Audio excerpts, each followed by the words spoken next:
Selamat pagi Ibu Bapak saudara-saudara yang saya ingatkan lagi, harus bahagia karena 3 keberuntungan. Yang pertama, harus bahagia karena beruntung terlahir sebagai manusia. Yang kedua, harus bahagia karena beruntung ketemu dengan dhamma, kebenaran. Yang ketiga, harus bahagia karena beruntung masih hidup, masih bisa punya kesempatan untuk mencari jasa kebajikan yang benar-benar bisa dibawa pindah alam. Terimalah salam Dhamma dan Namo Buddhaya. Hari ini saya agak nakal dikit ya, mau mengorek Bu Susan. Karena menariknya beliau ini bukan Buddhis, agamanya bukan Buddhis, tapi pecinta dhammanya tidak perlu diragukan lagi. Nah, bagaimana dhamma ini mempengaruhi kehidupan masing-masing orang yang beruntung kenal dhamma, ini menarik untuk kita sharingkan. Saya sendiri merasa dengan background bukan Buddhis sejak kecil, kalau Pak Ardi kelihatannya sejak remaja. Oh, remaja. Kenal dhamma itu merupakan sesuatu yang sepertinya turning point gitu ya.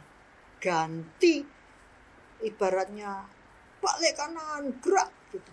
Tahun ini saya umur 70. 30 tahun yang lalu saya kenal dhamma. 40 tahun hidup dalam kebingungan. Maka bagaimana dhamma meresap di dalam semua sel-sel keberadaan sebisa-bisanya, sebaik-baiknya, itu menarik. Saya berusia 70 tahun. 7 dekade. Tua Bangka Belitung gitu ya, bukan cuma tua Bangka doang. Tapi saya merasa hidup saya baik-baik saja. Semangat saya makin meluap. Kenapa? Lah, sudah mau mati, tinggal berapa tahun lagi. Jadi kalau saya nggak semangat kan jadi aneh. Mumpung masih bisa, masih mampu, belum pikun, banyak yang masih bisa saya tingkatkan. Nah, itu pengalaman saya. Apalagi kenal 10 parami, meningkatkan kesempurnaan. Itu kan sepanjang segala abad, amin. Gak akan selesai dalam satu kehidupan. Maka sebanyak, setinggi apa yang mampu saya arah, tentu saja saya akan berjuang sebaik mungkin. Tapi tiap orang kan punya jalannya sendiri-sendiri. Maka seperti biasa, beruntung sekali ada orang yang mau berbagi, sangat menarik, pengalamannya banyak. Mari kita sambut Bu Susan dan Pak Adi.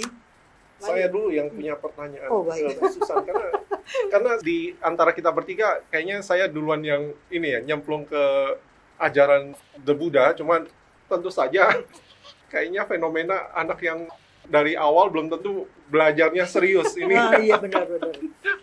Kenal dhamma serius baru mahasiswa ya. Mahasiswa. Tidak seserius bulan ini. Yang menarik belakangan ini kan Bu Susan cukup banyak terlibat di pembahasan dhamma. Tadi di pengantar Bulani sampaikan beliau background religinya bukan Buddhis, agamanya bukan agama Buddha. Cuman kita bisa lihat selama ini apa yang jadi cara pandang dan kemudian disampaikan terhadap berbagai persoalan yang kita bicarakan itu nyambungnya bagus. Nyambungnya bagus dari latar belakang pendidikan plus pemahaman dhamma beliau. Nah, kita sama-sama penasaran, kita sering ngobrol kan di meja makan nih, apa lagi nih yang dhamma mempengaruhi Bu Susan dalam kehidupan sehari-hari. Saya mau mulai dari keluarga mungkin, Bu. Keluarga, Ibu kan kondisi keyakinan yang dipilih, kemudian Ibu hadir sebagai ibu yang punya keyakinan plus dhamma. Ini seperti apa ini menjalankan kehidupan di rumah tangga dengan kondisi seperti itu? Mengubah warnanya. Warna apa yang muncul ya? Sebetulnya gini, kalau ajaran Buddhism itu suami saya itu justru sejak mahasiswa itu lebih banyak tertarik dengan filsafat Buddha gitu. Jadi apa yang dia baca, apa yang dia pelajari itu lebih banyak ke filsafat dan juga justru ke ajaran-ajaran Buddhisme.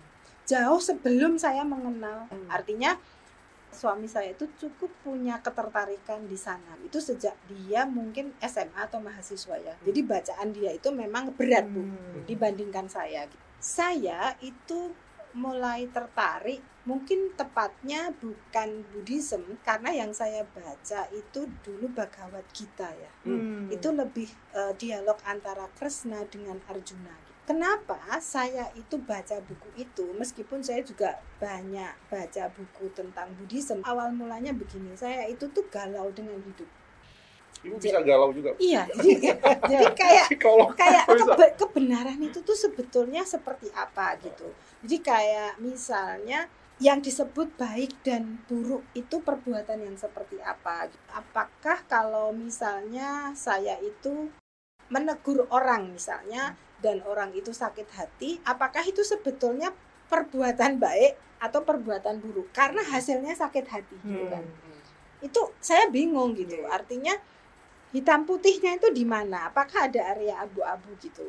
Nah, waktu itu teman saya yang punya buku Bhagavad Gita itu mengatakan, saya nggak bisa ngomong sesuatu, kamu baca sendiri aja dialog antara Krishna dengan Arjuna gitu. Hitam putih itu di mana gitu, dan kamu pelajari itu. Saya terseok-seok karena sulit ya baca dialog itu. Kegalauan Arjuna dijawab oleh Krishna. Bingung banget saya. Jadi kok Krishna jawabnya gitu ya? Kayaknya jawaban Krishna nggak masuk akal juga gitu. Nah, itu awal mula saya mencoba belajar baik buruk dari versi Hindu gitu. Itu jauh sebelum mengenal Bulani gitu ya. Nah, saya baca Ajahn Brahm. Nah, Ajahn Brahm itu juga nggak gampang. Kalau Ajahn Brahm sih memang nggak pakai istilah-istilah kata, sati, samadhi gitu ya. Dia tapi misalnya judulnya ego gitu. Terus semua cerita-cerita di situ tuh meruntuhkan ego. Saya itu juga masih bingung-bingung dengan ilustrasi ceritanya. Kok seperti ini tuh meruntuhkan ego. Saya tuh banyak masih bingung. Karena saya masih bingung, tentu ini nggak bisa membawa pengaruh ke kehidupan saya juga, apalagi ke family gitu. Lalu saya ketemu Bulani, itu Bulani memberi saya buku tentang meditasi 10 hari ya. Ya saya tambah bingung tuh. Ini meditasi 10 hari, pelajari nafas, ini apa tuh maksudnya? Itu saya semakin bingung. Lalu banyak diskusi dengan Bulani ya, menurut saya gitu. Nah, diskusi dengan Bulani itu sedikit demi sedikit saya itu bisa flashback. Oh, Ajahn Brahm itu maksudnya itu ya. Menaklukkan ego itu tuh maksudnya itu. Cerita bahwa kita tidak boleh membunuh binatang lalu bermeditasi supaya metabolisme tubuh turun misalnya. Supaya nyamuknya itu nggak perlu menggigit tapi saya nggak membunuh. Oh, itu intinya tuh kan mengalahkan diri sendiri. Intinya tuh saya itu nggak boleh dosa. Nggak boleh macam-macam gitu. Itu perlahan-lahan saya paham. Tapi kan itu prosesnya panjang ya Bu. Berarti puluhan tahun kan saya mencerna itu. Nah, ketika saya paham, lebih paham lah ya. Kalau paham banget ya sampai sekarang saya belum paham.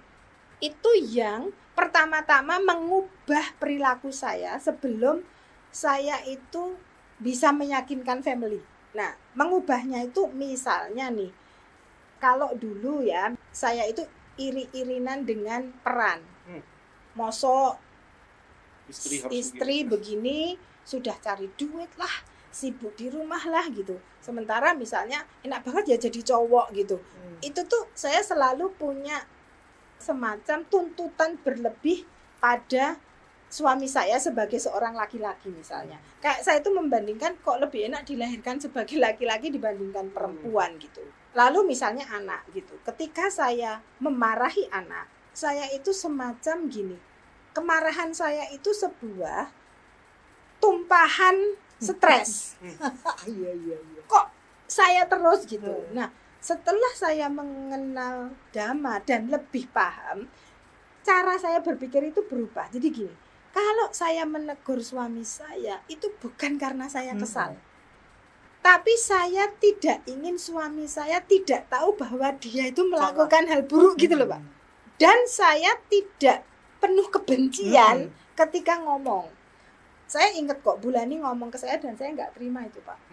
Saya itu sakit migrain, nyeri kepala itu sampai opnam, 6 bulan nggak sembuh ya. Bulani bilang, Bu Susan itu penuh kebencian. Gimana Pak? Dia nanya, kabarnya gimana Bu, kok lebih kurus? Saya memang waktu itu lebih kurus. Bu Wena juga bilang, sampai itu pencernaan saya itu nggak bisa mencerna loh Pak. Masuk nasi, keluar nasi. Dan keluarnya saat itu juga. Makanya saya kurus Bu, karena nggak ada gizi yang diserap gitu kan. Nah itu komentar Bulan itu menyakitkan. Kalau Bu Wena mah diem aja gitu. Bu Susan tuh penuh kebencian. Itu gejala sakit fisik yang menunjukkan ibu itu benci, penuh kemarahan gitu. Nah, kan ya saya jengkel nih. Saya lihat ibu nih berpegang pada ini ya, metode ilmiah bahwa teori itu kan hitam putih. Iya. Ini baik tuh yang mana sih, buruk yang mana? Iya, jadi ini saya dosa, ini saya penuh kebencian, indikatornya apa sih? Iya, gitu. Emang Bulani itu siapa gitu. Saya kan juga belajar biopsikososial. Wow. Ini kok nebak-nebaknya kayak lebih pinter dari saya gitu. Nah, saya tetap belum bisa terima itu Bu, terus terang gitu. Bahwa cancer, bahwa misalnya stroke itu tuh hating sebetulnya. Orang itu benci sehingga bisa cancer gitu. Itu saya nggak bisa terima sih sebetulnya. Itu teori macam apa? Kalau Bulani menjelaskan secara biopsikososial, saya percaya gitu. Tapi Bulannya aja nggak bisa, cuman percaya aku tuh Bu. Itu karmanya Bu Susan, ini malah karma berarti saya buruk gitu kan. Nah, lalu saya merasakan Pak, ketika saya itu menegur anak saya, menegur suami saya, bukan karena saya menumpahkan kekesalan, memang gejala fisik saya itu berkurang. Nah itu kan artinya memang selama ini tuh yang ada itu kan sebel, benci, jengkel saya tumpahkan gitu. Nah itu bedanya. Dan ketika marah itu nggak menuntut. Tapi saya gini loh, kamu tak beritahu, nggak paham ya wis kuwi itu belum nasibmu gitu loh. Belum nasibmu untuk paham.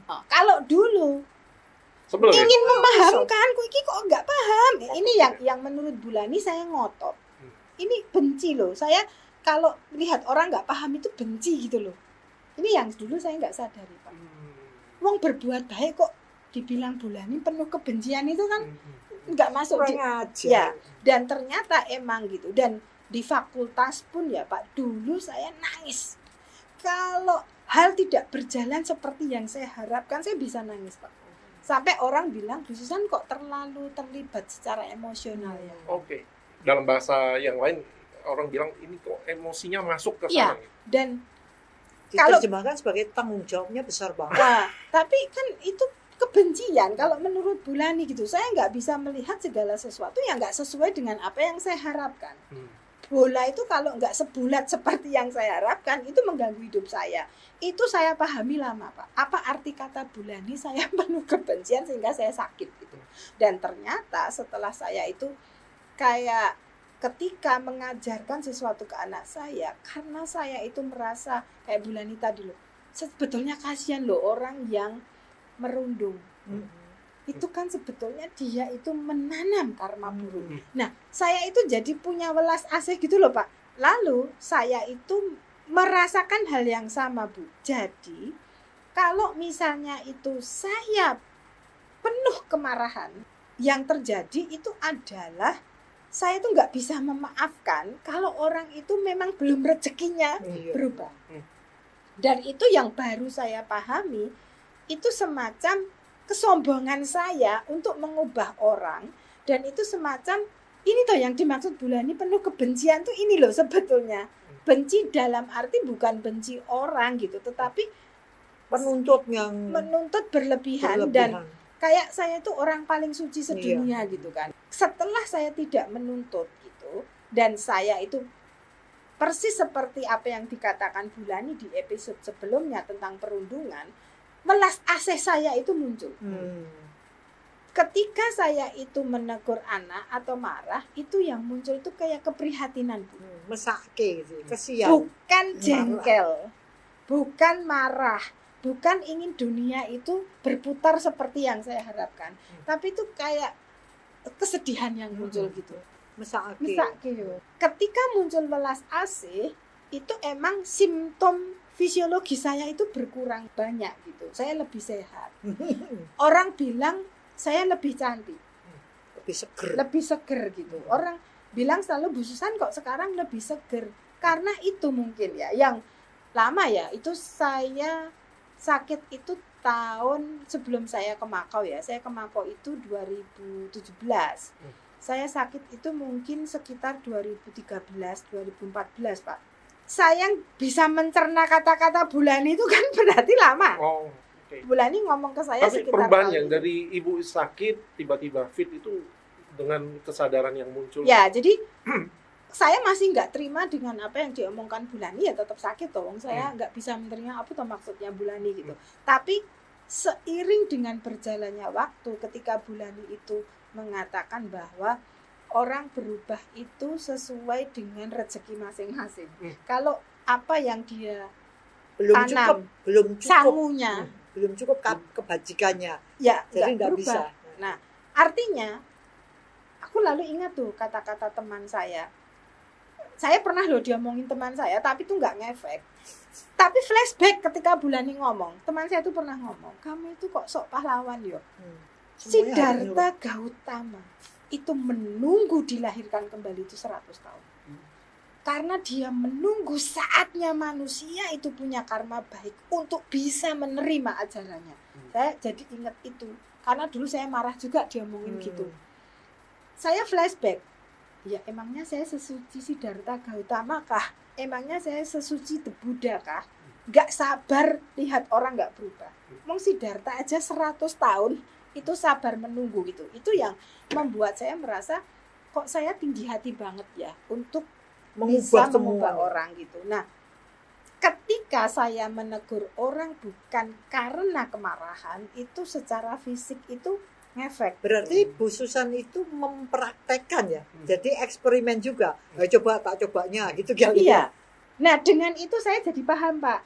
Maksudnya yang diomongin Bulani itu loh. Jadi semakin paham, oh ini ya yang dimaksudkan kebencian gitu. Dan yang saya lihat, Pak, ketika saya itu tidak menuntut mereka dengan kemarahan saya, mereka malah berubah. Mereka itu jadi lebih bisa menerima ajarannya, bukan kemarahan saya. Jadi yang dia tangkap value-nya. Kalau dulu yang ditangkap ego saya. Kemarahan, makanya anak saya tadi kan Bu, sok kuasa. Itu berarti anak saya tuh menangkap power saya, bukan ajaran yang baik gitu. Nah, artinya anak pun itu tanpa paham dhamma itu bisa merasakan ini yang sedang diomongin itu value atau ego gitu. Nah, itu lalu saya merasa, oh berarti anakku itu ngerasain meskipun dia nggak paham ini apa. Itu artinya kan anak saya itu lahir tahun 2004 nih. Kalau dia usia 3 tahun, kan 2007 saya belum ketemu Bulani kan.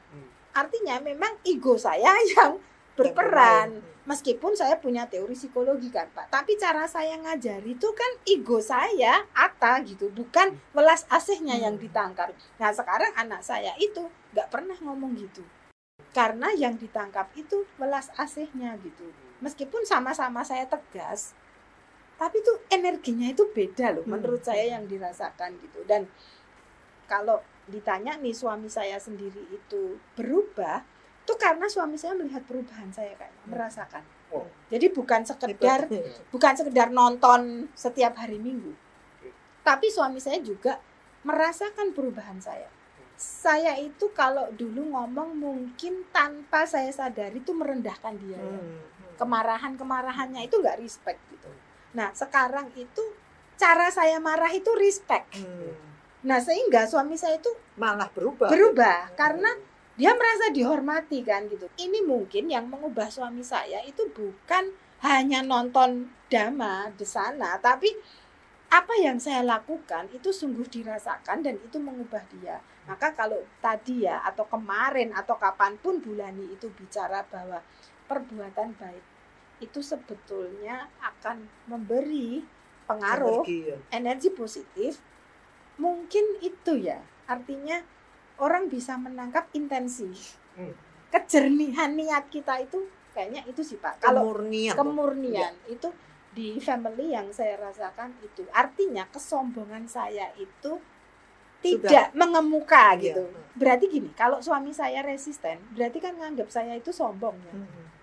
Kalau anak saya mengatakan saya itu power exercise, berarti kan saya sombong. Semua anak saya itu kan ngomongnya gini, ngomong sama psikolog tuh nggak mungkin menang. Itu artinya kan kesombongan saya ditangkap banget loh Bu. Iya. Tapi sekarang nggak ada loh orang ngomong gitu ke saya, anakku. Loh, sebentar Bu, ini Bu Susan nih ngomong saya ini dulu sombong gini ini, dulu pernah nggak ngomong? Aku ini memang sombong, nggak pernah ngerti bahwa aku ini ternyata sombong gitu. Itu banyak yang memberi masukan. Saya itu kalau ngomong itu fokusnya ke saya. Nah, kalau dalam bahasanya psikologi itu ciri-ciri narsisistik itu Bu sebetulnya. Jadi kalau saya ngomong itu mendominasi pembicaraan. Dan yang saya omongin itu diriku dan orang lagi sharing terus saya nyambungnya tuh ke aku lagi gitu. Itu banyak orang yang ngomong meskipun omongan saya menarik kan. Saya itu kalau ngomong memang menarik. Cuman kurang empati. Karena orang lagi ngomong saya saut, saya sharing gitu. Saya nggak memberi kesempatan orang bicara. Saya pernah diomongi itu tuh tersinggung gitu loh, narsisistik gitu. Ini ngomongnya enak ya, gitu. Padahal ngomong jeleknya dia. Berarti apanya sudah tidak mengemuka. Jadi menarik loh. Tersinggung loh. Oh, saya itu pernah didiagnosis nih ya. 88. Saya masih mahasiswa semester 1. Masalah diagnosisnya. Neurotik, Pak. Oh, neurotik. Medis, Pak. Marah, Pak. Mahasiswa psikologi. Benar Pak, direkam medisnya. Saya sakit. Itu diagnosis dokter itu neurotik. Diagnosis kedua Bulani. Penuh kebencian. Itu. Dan saya nggak bisa terima Bu. Kenapa saya didiagnosis neurotik? Saya merasa lebih pintar dari dokter itu gitu. Padahal saya baru semester 2 aja merasa lebih pintar dari dokter itu gitu kan. Dan setelah saya sadar, ya belum sadar betul sih. Itu saya lalu bisa mengatakan dokter dulu bener loh. Ketika mengatakan sakit saya itu neurotik. Sakit saya itu apa sih Pak? Bisa kejang, nggak ada sebabnya. Itu mungkin karena saya marah ya. Dan direkam, saya itu sampai ke dokter mana-mana tuh nggak ketemu. Kalau direkam apa-apanya tuh saya nggak punya masalah. Tapi saya bisa kejang gitu. Lalu kan neurotik kan, itu yang paling gampang gitu. Dan saya itu kan nanya tuh ke dokter, nggak dijawab saya sakit apa gitu. Terus saya tuh lihat rekam medis tuh, lihat-lihat gitu, neurotik gitu. Nah saya marah.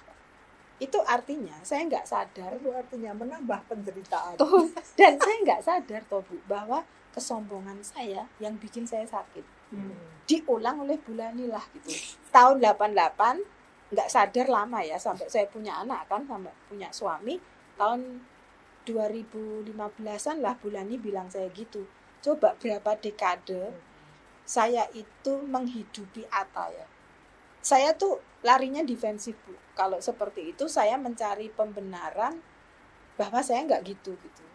Saya lebih pintar dari yang lain gitu. Nah tapi setelah itu mulai yang Kresna, saya belajar Krishna dan Arjuna, saya harus refleksi, cuman masih belum paham bagaimana caranya refleksi. Ya kan tentu kalau orang belum paham nggak ada influence ya, karena saya masih galau. Terus diberi Bulani semakin bingung, ini apa tuh? Latihan nafas. Nah lalu lama-lama setelah juga sering mendengarkan Bulani, nafas itu sebagai deteksi emosi, sebagai deteksi ego kita, atau kita bicara apa. Emosi apa yang muncul itu nampak dari nafas gitu. Jembatan antara materi dan batin. Betul. Nah itu saya semakin paham. Oh jadi kalau saya pusing itu mungkin saya itu ngempet ya. Nafas itu saya tahan. Nggak natural gitu. Sehingga yang ada tuh CO2. CO2 kan gitu. Nah Dan wajah saya itu kan selalu nampak lelah, Pak. Orang dulu kalau lihat saya, Bu Susan banyak kerjaan ya. Bu Susan itu capek ya gitu. Sekarang orang lihat saya gini, Bu Susan kok bisa tuh kerjaannya banyak tetap seger. Nah, itu yang terasa tuh di fisik juga, Pak. Maka ya saya nggak marah lagi sama bulan gitu, karena saya semakin paham bahwa saya masih banyak belajar untuk mengelola kesombongan, karena itu tuh godaan yang datang setiap saat ya Bu. Nggak selamanya saya jernih, nggak selamanya saya murni.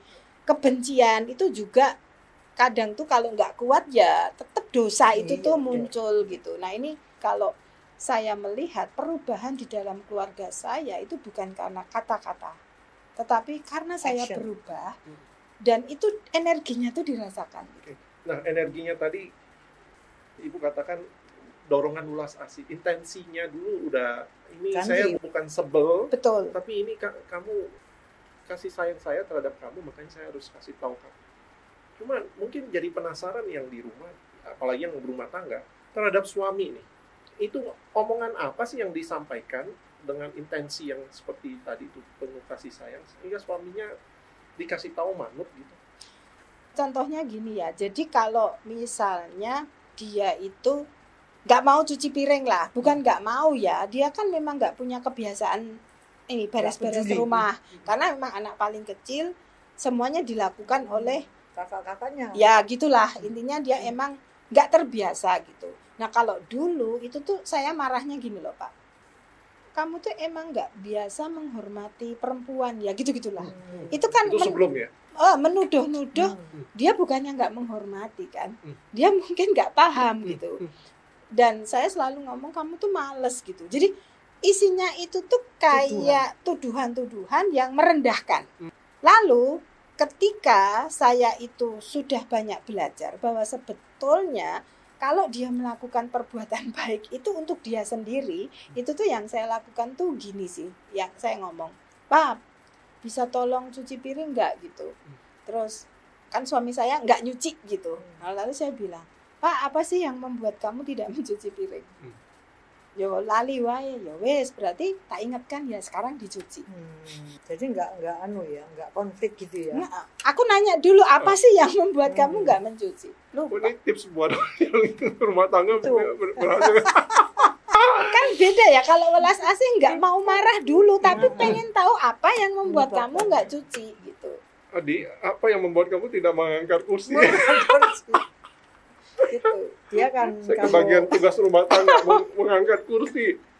Lupa. Nah, terus kalau dia jawabnya lupa gitu, ya saya cuman bilang gini, sekarang tak ingatkan. Ya sekarang tak ingatkan gitu. Kalau dia bilang males gitu kan, oh ya saya cuman bilang ya nggak apa-apa sih Pak, males. Saya tak ngerjain cuci piring gitu. Tapi Papa perlu ingat ya, semakin Bapak banyak memberi kesempatan saya berbuat baik, karma baik saya itu meningkat, karma burukmu meningkat. Kita nggak akan pernah ketemu di kehidupan yang akan datang, karena level kita berbeda. Itu tapi bercanda. Terus dia, ya weh cuci piring biar ketemu lagi gitu. Tapi bercanda, kalau dulu marah gitu. Ini menarik ya. Jadi dalam perubahan apa yang terjadi dalam pikiran, ini yang saya lihat adalah selama berapa puluh tahun tadi, 88 sampai 2000 berapa ya, itu ada tumpukan jasa kebajikan yang pasti Bu Susan lakukan sebagai seorang guru GR saya. Karena kalau orang nggak ngerti ya nggak ngerti kok, belum waktunya ngerti ya nggak ngerti kok gitu. Kok bisa akhirnya ngerti meskipun butuh apa? Iya, maksudnya tadinya kan sebenarnya kan penolakan. Bu Susan sama saya kan jelas-jelas menolak. Kok akhirnya bisa ngerti, itu kan ada sesuatu yang menggerakkan gitu. Makanya pentingnya dari kita jadi guru. Lalu saya ngomong itu kita beruntung karena menjadi guru itu banyak sekali jasa kebajikan yang kita tanam. Apalagi Bu Susan sebagai psikolog klinis gitu ya. Itu kan sepertinya mencerahkan orang itu kan banyak gitu. GR saya itu mencerahkan orang jadi banyak dan buahnya itu juga pencerahan gitu. Saya kok mau merasa seperti itu ya. Saya sendiri sebagai guru, saya merasa jasa kebajikan saya mencerahkan orang-orang. Itu buahnya ya nggak jauh-jauh lah dari apa yang saya tanam gitu. Makanya kalau seandainya terjadi ada turning point gitu, kok akhirnya Bu Susan kok ya mau menyelidiki. Itu kan sebenarnya benih kerendahan hati itu ada loh dari Bu Susan. Lepas dari Bu Susan ngomong saya ini orangnya sombong banget. Ya memang benar sombong banget. Tapi bisanya ini muncul berarti ada benih-benih kebudayaan. Itu menarik. Kalau saya lihatnya ada istilah Jawa titi wanci. Tunggu waktunya apa yang harus muncul itu muncul. Tapi tentu saja titi wanci tanpa faktor-faktor pendukung nggak bisa. Nah, faktor-faktor pendukungnya antara lain itu ini yang jadi pelajaran buat kita semua tuh. Kalau mendengar sesuatu yang sifatnya kebenaran walaupun itu menyakitkan, kita belum bisa cerna waktu itu, ya disimpan aja dulu. Ini kayaknya kan metode yang di lembaga pendidikan juga. Kamu kalau belum tentu mudeng hari ini, tapi kamu ingat ya, siapa tahu nanti diendapkan dulu ya.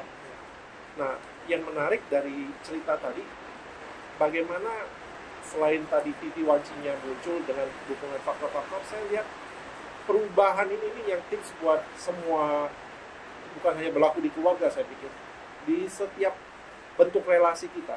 Kalau kita punya harapan dia melakukan apa yang seharusnya, kita harus mulai dari diri kita sendiri dulu. Intensinya tadi diluruskan dulu, dibenarkan dulu. Saya pikir ini jadi penting buat kita yang melakukan tugas pendampingan ke anak didik dan anak-anak kita, bahwa mulai dulu dengan niat yang tadi kemudian ganti ya dari yang ditangkap malah ini kekuasaan ibu ya, sebagai pihak otoriter, orang dewasa yang otoriter di komunitas rumah tangga, lebih ke ini kebenaran yang keluar, ini memang sesuatu yang benar untuk saya pikir ini penting. Cool. Ya, dan enggak saya sadari kan Bu. Maksudnya saya sendiri enggak sadar kalau yang ditangkap beda gitu loh. Dan yang menarik itu kalau kita lihat ya dari seginya Bu Susan, titi wancinya Bu Susan harus berubah. Itu juga menunggu titi wancinya mereka dapat hoki loh. Belum tentu kalau faktornya. Ya. Kalau hokinya keluarga itu ada, ya munculnya ini ketangkep gitu. Ya. Itu menarik.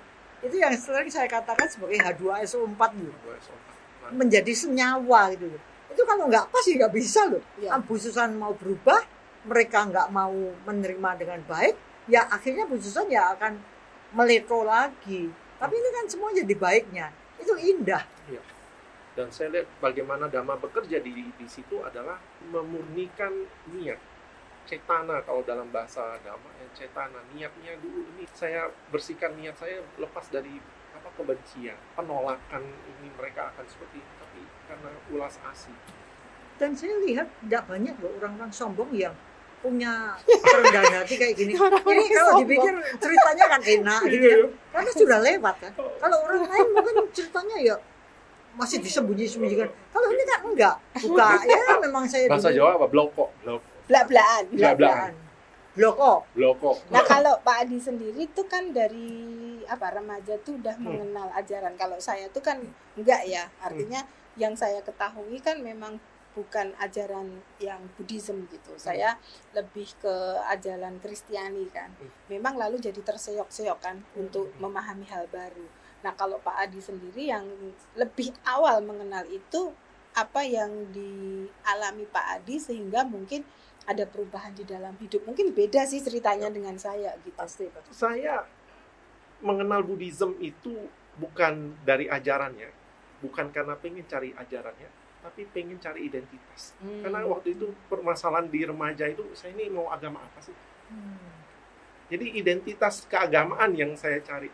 Dan ketika itu jodohnya adalah di lingkungan tetangga saya itu menginisiasi kegiatan remaja Buddhis. Nah, udah mulai dari sana. Ada yang berjodoh dengan Dhamma itu dengan cara yang macam-macam. Saya berjodoh dengan ritualnya dulu. Karena kan identitas nih. Teman-teman saya di kampung Melayu itu rata-rata beragama Muslim, semuanya ibadah, punya cara ibadah. ini saya kalau mau pilih itu gimana? Kan waktu itu orang tua udah mengarahkan, ini kamu pokoknya cari pilihan agama yang kayak orang tua yang pegang dupa gitu ya. Ini yang ketemu, Buddhism nih, pegang ritualnya seperti apa? Oh ternyata berbeda dengan yang dilakukan orang. Perkenalan saya dari sana. Ketika belajar, yang paling berkesan itu diajarin doanya dulu. Ini ada doa-doanya yang melekat di saya waktu saya mengenal Buddhism itu, sampai kata-kata itu bergaung cukup lama, sampai ketemu lagi di Jogja belajar kata-kata ini makin kuat. Ajaran The Buddha itu mengajak semesta ini untuk harmoni. Doa-doanya itu sampai ngajak kamu doain semua makhluk. Karena waktu itu saya yang berkesan itu Etawata. Jadi kalau kontak pertama saya itu dengan ajaran The Buddha itu dari, ini kok kayaknya doanya untuk banyak orang, banyak pihak. Dan makin kesini yang paling terasa lagi dari ajaran The Buddha itu kenyataan yang ditunjukkan dan juga diulang-ulang. Kita tidak bisa lepas dari tua, sakit, mati. Ini betul-betul sesuai umur ya. Kalau dulu masih pompongan, sekarang kayaknya udah mulai mikir, udah 40 something ini kayaknya udah mengarah ke situ dah. Berkurang, Bu. Ya. Dari secara fisik, sakit di sana, sakit di sini. Dulu pompongan saya cerita ke Bulani kalau elektronik pasang, sekarang mata menyadari. Dan degenerasinya itu kayak apa? Ya.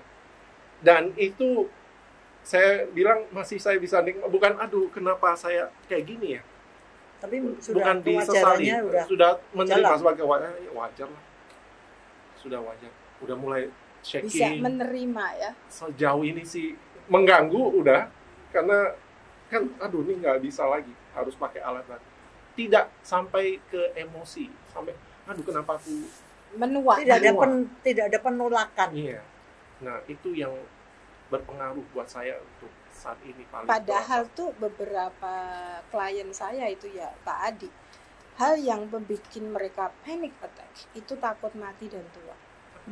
Itu padahal mereka masih belum lulus skripsi, belum ujian, itu yang sampai tidur tuh terbangun, takut naik motor berkendara karena takut kecelakaan lah, takut mati, masa depannya nggak jelas. Itu Pak, kebanyakan sekarang banyak orang tuh muda yang takut mati, takut sakit. Itu yang terjadi. Artinya kan kesadaran ini penting bahwa orang itu kapanpun mati. Caranya yang kita nggak tahu gitu. Itu ya semoga mereka bisa seperti Pak Adi. Tapi kan Pak Adi udah ngalamin degenerasi toh, baru bisa menerima itu juga. Nah bayangin mereka itu belum degenerasi aja. Sudah kuat ya? Iya, nggak bisa nerima. Belum merasakan gejala degenerasi itu. Bahkan sudah merasa mau mati gitu loh Pak. Berarti kan menerima kenyataan dan kebenaran ini tuh penting ya. Karena panic attack juga gitu. Tapi yang menarik itu saya juga pernah memikirkan tentang hal itu. Jadi kenapa orang itu takut mati? Secara umum kenapa takut mati?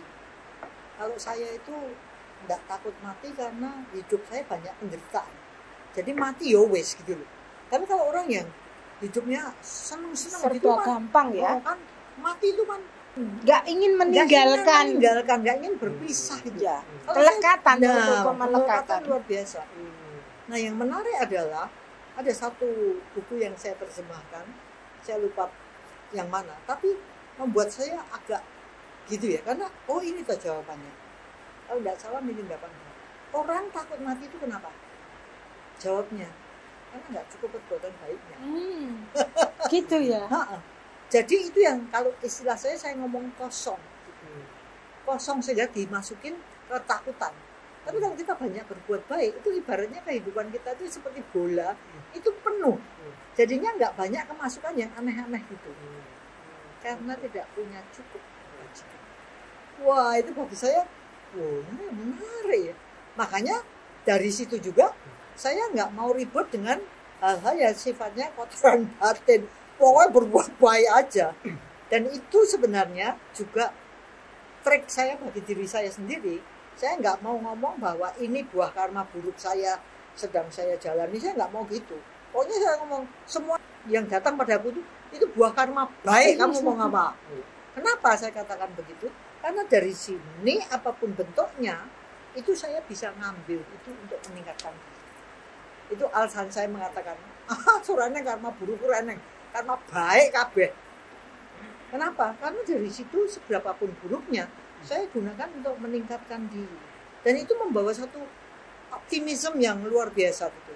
Beberapa mahasiswa saya yang Buddhis dan juga riset itu menunjukkan gini, kalau pemahaman tentang buah karma buruk itu berlebihan itu membuat mereka tuh depresi dan gak berdaya. Jadi ada riset toh, kayaknya orang Burma yang ditangkap dalam peperangan lalu disiksa, lalu diinterview gitu, yang agama Buddha dan non Buddha gitu kan, tetap orang Burma ada yang non Buddhis gitu kan. Nah, yang non Buddhis itu lebih nggak PTSD, karena mereka merasa ini bukan salah saya, tapi emang orang menangkap saya, ini kekejaman musuh gitu. Sementara yang Buddhis itu merasa ini karma buruk dia sehingga dia tertangkap. Nah, ternyata lebih depresi gitu. Nah, kan pemahamannya beda sama Bulani. Kalau ini kan berarti ini salah saya, jadi lalu self blaming gitu. Nah, ini menarik juga, ini riset di psikologi, Bu. Maka pemahaman menuai karma buruk itu kalau salah dipahami, itu bikin nggak berdaya gitu. Salah paham, jelas salah paham. Kalau dia paham betul bahwa dia mengalami sedang mendapatkan buah karma buruk, tapi kan itu masih bisa ditumpuki dengan karma baik. Iya. Jadi nggak persoalannya apa-apa. Waktu datang buah karma baik dia paham nggak? Takutnya ada salah paham ya ini mungkin bahwa ini nggak paham bahwa perbuatan baik itu tetap menghasilkan buah, perbuatan buruk juga. Ini mungkin pemahaman ini yang agak timpang ya. Lalu orang itu yang dinilai kalau sudah karma buruk itu nggak ada lagi tumpangan karma baik. Nah, ini pemahaman ini tuh bikin depresi gitu. Nah, dan ini orang Burma ya, Bu. Artinya yang memang sebetulnya sehari-hari harusnya ya paham, tapi kan memang belum tentu juga gitu kan. Maka menarik tuh kata-kata Bulani tadi. Meskipun saya menuai, tapi saya akan tetap berbuat baik supaya saya bisa merasakan buah karma baik saya itu seperti apa. Nah, ini yang jarang dipahami gitu, Pak. Dan ini menarik. Ketika saya baca itu dulu, sebelum saya paham bahwa semuanya itu berbuah, saya itu jadi merasa, wah berarti kalau memeluk agama Buddha itu malah berisiko gangguan mental ya. Gitu ya. Ya, karena riset itu kan menunjukkan yang Buddhis lebih depresi. Lalu saya merasa untung saya nggak mengenal ajaran Buddha gitu kan. Waktu saya baca riset itu, karena saya juga nggak paham kan, riset itu hanya mau menunjukkan apa yang kamu yakini itu mempengaruhi. Cuman kan saya yang tak tangkap kan, ajaran Buddha itu berarti malah bikin nggak sehat mental. Itu yang tertangkap di saya sebagai orang yang tidak paham betul ajaran Buddha dan mungkin tidak paham apa maksud dari peneliti itu. Saya kan menginterpretasi sendiri. Lalu beda dengan Bulani. Bulani kan beberapa kali mengatakan, berbahagialah, beruntunglah orang yang mengenal Dhamma. Kalau saya baca riset itu, beruntunglah saya tidak mengenal Dhamma gitu kan. Maka apa yang di-sharingkan Bulani hari ini itu penting sih menurut saya, supaya kita nggak salah memahami itu sebetulnya apa yang dimaksud buah dari karma baik dan buah dari karma buruk, supaya kita nggak berhenti bersemangat untuk berbuat baik gitu kan. Nah, ini yang mungkin nggak banyak orang loh, bahkan mungkin yang mengenal ajaran Buddha itu paham implementasinya dari ini. Dan ini menarik Pak Adi menurut saya. Dan saya bilang Dhamma itu bisa terasa manfaatnya ketika kita kumpul dengan orang-orang yang memang menjalankan, atau paling tidak pembahasan Dhamma itu sering mencuat di antara mereka. Dan saya bilang di Klaten ini tentang aging, kenapa tadi saya ngomong aging itu, penuaan itu jadi perhatian saya karena saya sendiri mengalami. Dan saya pikir metode ini juga bisa dipakai di mana. Ini kita lagi mau nunjukin apa sih ke anak-anak kita. Nah, itu kita sering angkat itu. Di Klaten, saya kumpul sama orang-orang relatif tua. Jadi dan pembahasan tentang tua itu Bulani sehari-hari. Jadi kalau orang tua di rumah, umpamanya di rumah tangga mau masukin apa, itu kan kalau sering dibahas nilai-nilai itu masuk. Jadi Bulani bilang, aduh sakit sini, tapi ya biasa aja. Sakit nggak sih? Ya sekarang sakit, tapi kok biasa aja. Ya, artinya, menerima. Betul. Kita belajar dari lingkungan. Apa yang sering dibahas.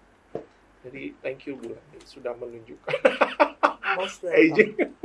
Tapi kalau kita paham Dhamma, bagaimana kebenaran itu sebenarnya menguasai seluruh aspek kehidupan, kita menghadapi apapun juga itu kok lebih tenang ya. Ya memang nggak takut gitu, mati juga. Ada contoh. Harus ada contoh. Tadi di episode yang berapa, kenapa bunuh diri itu tidak bisa cuman dia sudah tahu, tapi kok masih bunuh diri, karena butuh ada yang konkret. Karena goblok gitu.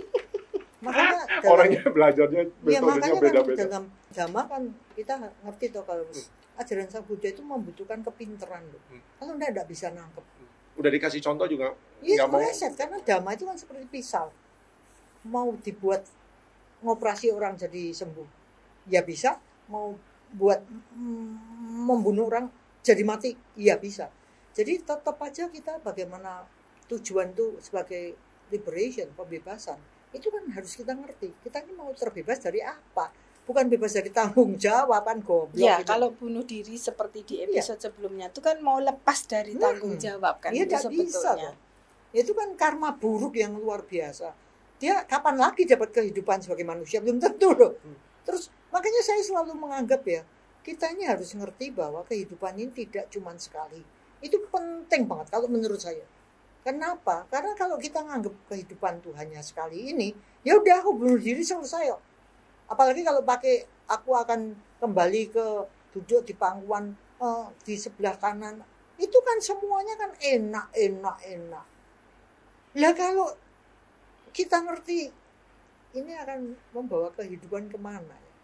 Oh ini menarik Bu. Saya dulu kalau jengkel itu merasa lebih senang lahir sebagai binatang. Karena nggak mikir, diopeni. Nah setelah saya banyak paham Dhamma, wah kok aku lebih bersyukur lahir jadi binatang ya.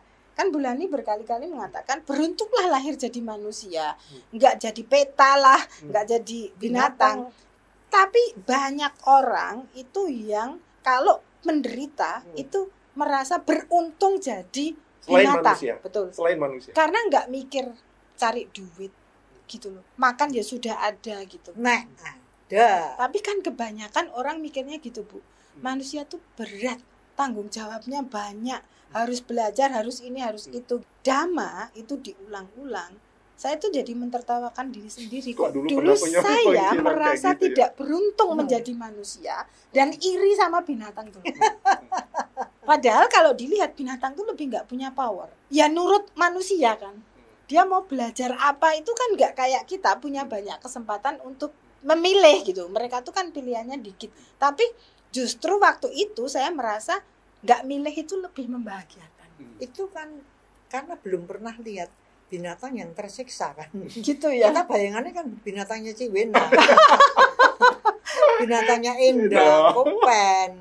Kan gitu ya bisa. Karena mungkin saya nggak lihat binatang-binatang yang itu ya. Yang 37 ulat di sini karena telur bersarang. Kita pernah punya loh. 37 saya ngambilin satu-satu gitu. Nggak bisa apa-apa dia. Ngomongnya nggak bisa. Cuman gini dibawa dokter. Ya nggak dilihat kupingnya. Kalau sialnya sial. Makanya kalau kita udah lihat gitu, waduh, kalau harus menerima buah karma buruk berupa kesialan.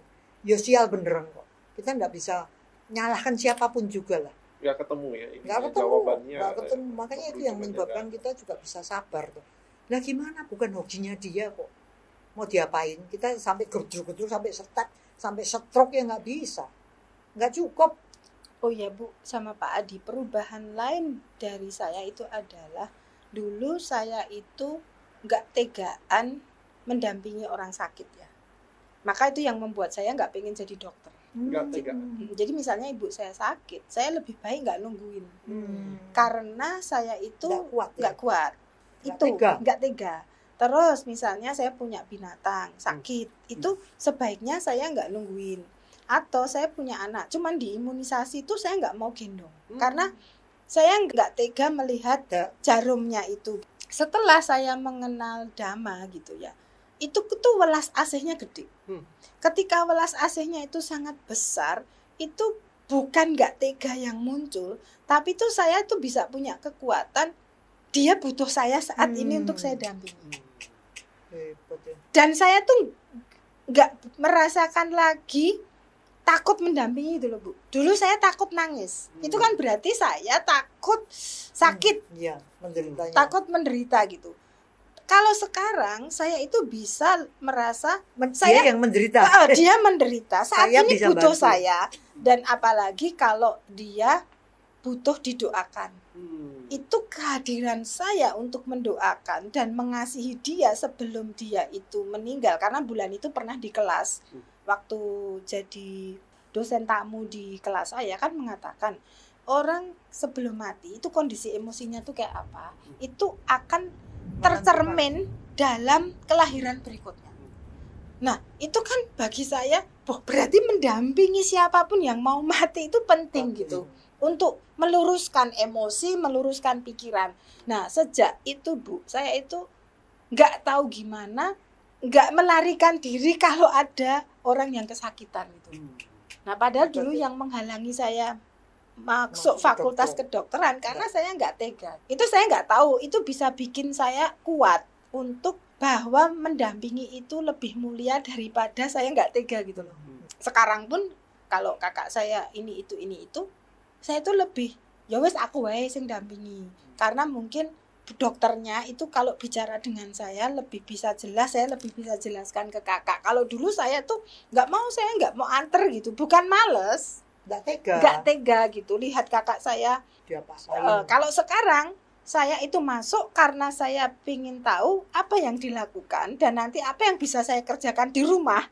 Kalau itu saya sekarang bisa gitu loh Pak. Dorongannya lagi-lagi welas asih. Iya, welas asih itu. Meta karunanya. Itu kok bisa menggerakkan saya untuk mengalahkan emosi lain yang negatif itu. Dan saya nggak ngerti, itu kayak memberi kekuatan gitu ya. Kebaikan itu memiliki kekuatan. Seberapapun kecilnya kebaikan, nilainya tetap kebaikan. Wah, keren. Terus Bu, tadi sempat disampaikan juga ini pengaruhnya ke lingkungan kerja. Ibu dulu katanya, wah ini nangis sampai nangis kalau mikirin kerjaan gitu ya, punya masalah kerjaan jadi kesannya apa? Suntuk lah, kurang istirahat. Ini setelah mengenal ajaran The Buddha, pengaruhnya kemana? Jadi gini, contoh tuh ada dua. Yang pertama tentang target-target yang harus dipenuhi sebagai seorang dosen. Misalnya nih harus riset lah, harus ini, harus itu, jadi profesor lah, jadi doktor lah gitu ya. Itu kan emang harus dipenuhi sebagai seorang akademisi gitu. Itu kayak kewajiban kalau saya sudah komitmen di situ. Ketika saya itu riset di Makau, saya itu bersama TKI gitu kan. Saya itu heran, yang saya temukan, ini saya tentu sudah ketemu Bulani nih ke Makau. Saya pamit ke Bulani kan mau ke Makau itu. Yang saya temukan itu, saya herannya itu Pak. Kalau dulu saya itu akan semakin ambisius untuk high standard research gitu. Karena saya ketemu orang bule yang emang sangat high standard gitu kan.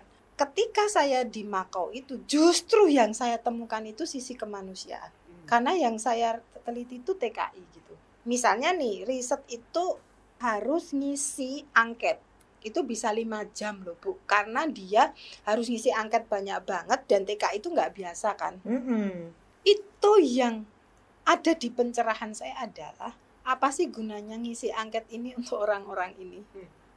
Ini kan untuk kepentingan saya sebagai profesor, sebagai asisten profesor.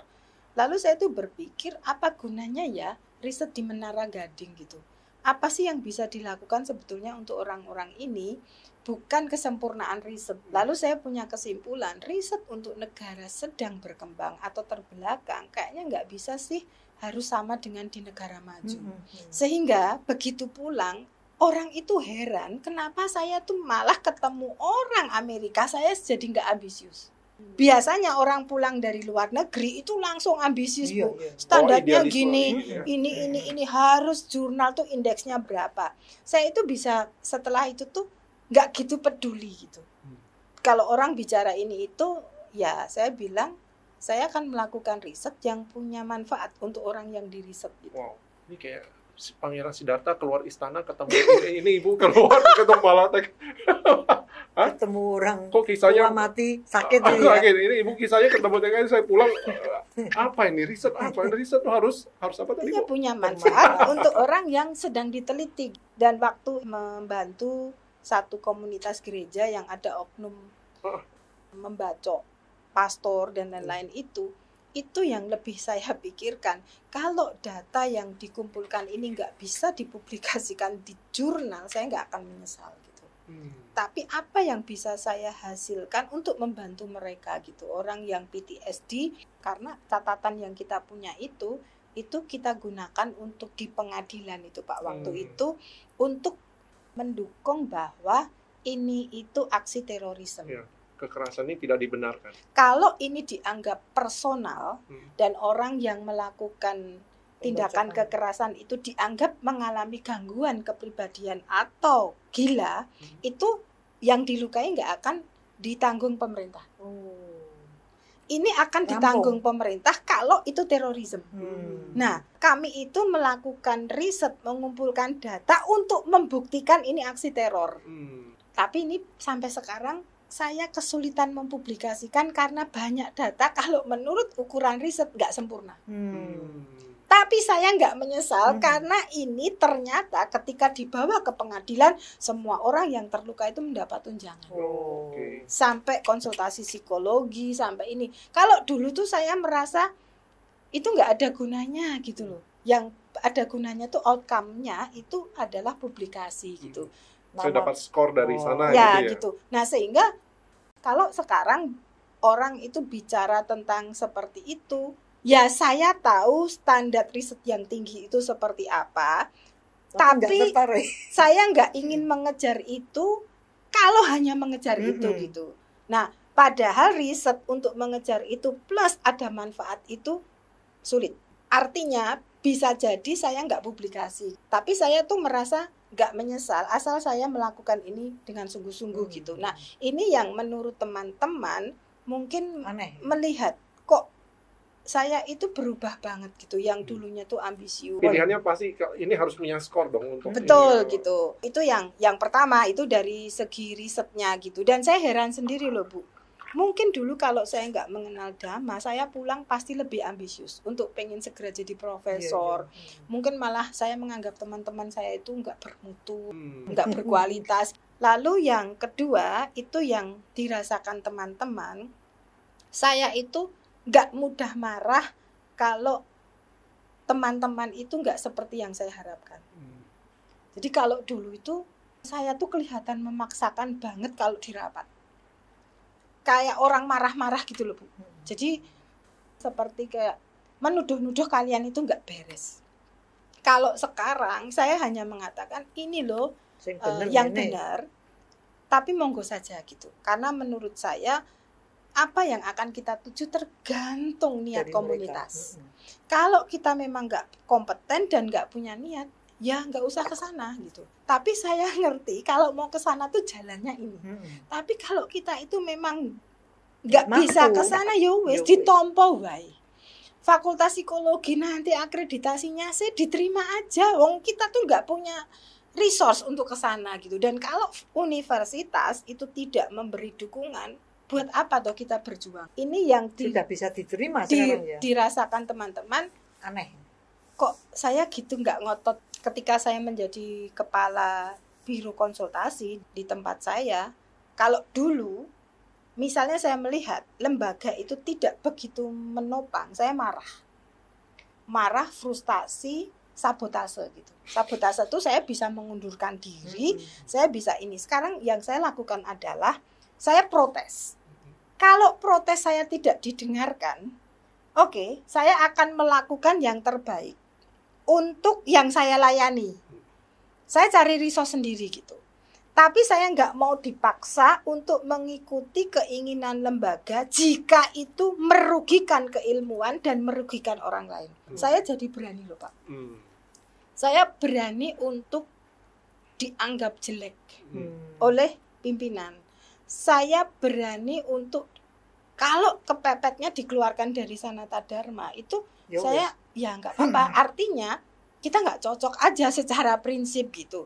Dan saya itu bisa merasa happy karena saya itu tetap melakukan, saya nggak mutung, tapi melakukan ini demi kebaikan orang lain, bukan semata-mata lembaga itu menuntut saya apa gitu. Dan saya betul kemurnian toh. Ya, intinya. Nggak ada beban gitu Pak. Dan saya berani nulis loh, nulis menolak gitu. Surat penolakan saya dan saya mengatakan mengapa saya menolak gitu, itu berani gitu. Kalau dulu sih saya nggak berani ya, jadi saya tuh suka pinjam nama orang. Misalnya saya udah konsultasi nih sama si A, menurut si A, jadi saya referensinya tuh si A. Jadi kalau dimarahin si A bukan saya. Kalau sekarang saya mengatakan saya sudah berdiskusi dengan beberapa orang, hasil diskusinya ini dan saya mengambil keputusan, saya berani gitu loh.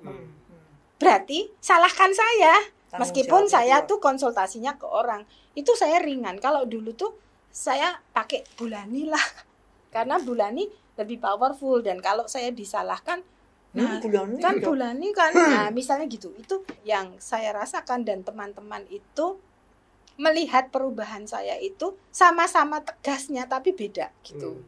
Dulu tuh tegasnya tuh kayak gigitin orang gitu loh.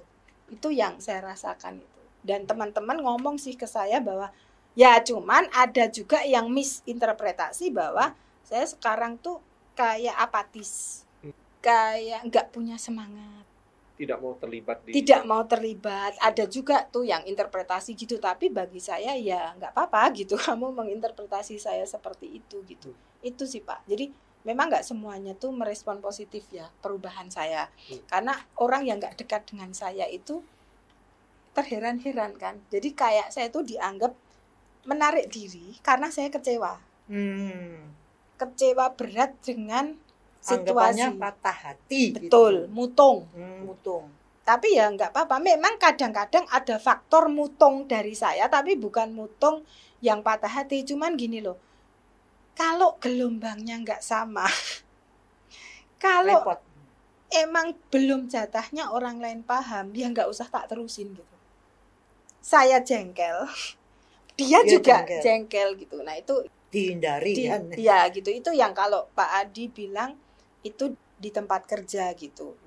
Nah kalau relasi dengan orang lain bukan di tempat kerja kan memang kalau nggak di tempat kerja tuh nggak ada target yang harus di ini, teamworknya tuh juga nggak begitu dibutuhkan. Dalam relasi keseharian itu tuh yang saya rasakan gini Pak, saya itu bisa menggeret orang untuk tidak larut dalam kebencian atau gosip. Jadi kalau misalnya ada orang ngegosipin gitu ya, Bulani itu gini-gini, saya itu bisa menjawab, ya memang Bulani itu punya kelemahan seperti ini gitu. Tetapi ketika Bulani ngomong itu, pasti ada sesuatu yang Bulani inginkan gitu. Mari kita lihat, ketika Bulani ngomong seperti itu, apa tuh sebetulnya pesan dan motivasi Bulani gitu. Nah, orang yang mau gosip kan mandek Pak. Karena saya minta dia perspektif taking gitu. Nah, sehingga orang-orang itu kalau ngomong dengan saya mau gosipin orang nih. Itu sekarang modelnya konsultasi. Jadi enggak menurut Ibu menurut Ibu dia, gitu? Bulani itu kok komennya gini. Nah, kalau menurut kamu sendiri gimana? Jadi kami jadi diskusi, Pak. Itu yang saya rasakan. Orang enggak marah ketika saya jawab begitu. Lama-lama itu orang tergeret untuk lebih matang ketika melihat orang itu atau ketika dia nggak suka.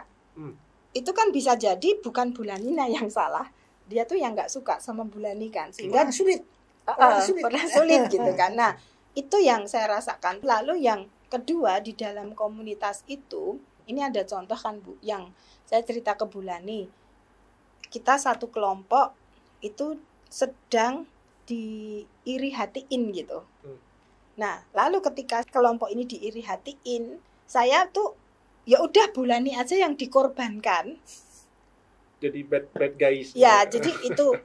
Nah, saya bilang, kalau kita mengorbankan Bulani, padahal Bulani itu betul-betul saat kita kumpul bareng-bareng, dia itu memang mentraktir kita semua gitu. Apa enggak kita jahat?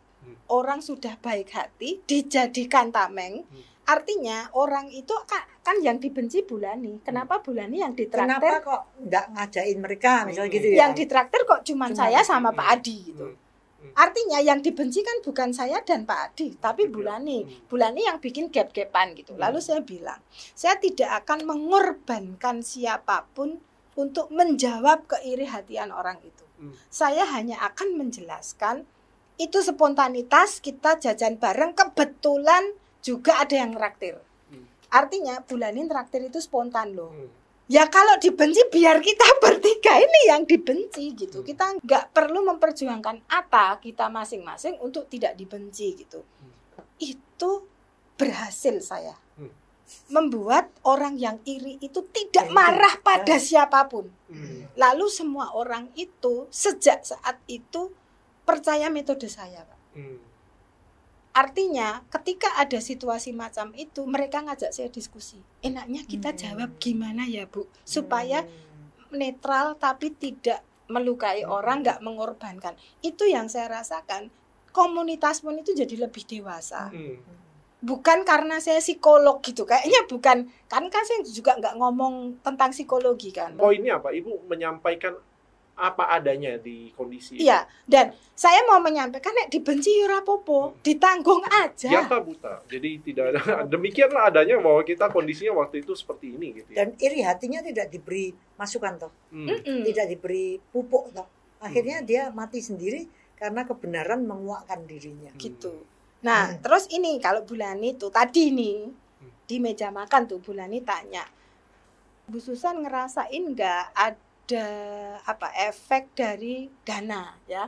Bu Lani dan Bu Ina itu di meja makan kan ngomong, kami tuh sampai kayak nggak terasa tuh apa-apa ada karena berdana, lalu kita tuh kayak semua kebutuhan itu tercukupi gitu kan Bu Lani. Nah, yang wonderful buat saya itu kemarin ya, saya itu kebetulan di komunitas itu ya Bu, di kampus maupun di komunitas itu tuh kayak sinterklas gitu. Orang itu bisa menuntut saya untuk traktir bawa makanan itu tanpa rikuh, tanpa sungkan. Tapi bukan mau mengeksploitasi saya gitu. Artinya kalau saya ulang tahun kayak saya apa pasti, Bu, ya, atau Bu, besok makan apa gitu. Maksudnya saya tahu mereka juga tidak eksploitasi saya gitu ya. Jadi kalau kata anak saya, semua orang itu kayak anaknya mamah ya. Kayaknya minta mamah itu bukan sesuatu yang merikuhkan gitu. Nah, itu yang menarik buat saya adalah gini Bu.